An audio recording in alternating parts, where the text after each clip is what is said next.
Kimki tongda va shomda 3 marta ixlos va 2 muavvazatayn, ya'ni falaq va nosni o'qisa, Alloh taolo balo qazodan hamda qiyinchiliklardan omonda saqlaydi deb Imom Termiziy rivoyatida Rasululloh marhamat qilyaptilar. Imom Qurtubiy aytadilar: kim uyga kirishida Ixlos surasini o'qisa, kambag'allik bo'lmaydi u xonadonda degan ekanlar. Ixlos surasi o'qilgan xonadonda kambag'allik bo'lmaydi dedilar.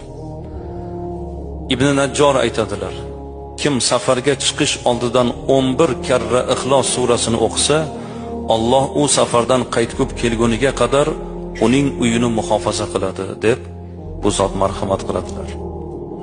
Yotadigan mahal, ya'ni uyqusidan oldin Fotiha va Ixlos surasini o'qigan odam o'limdan boshqa hamma ziyondan omonda bo'ladi deb Ibn Abdul Bir marhamat qiladilar.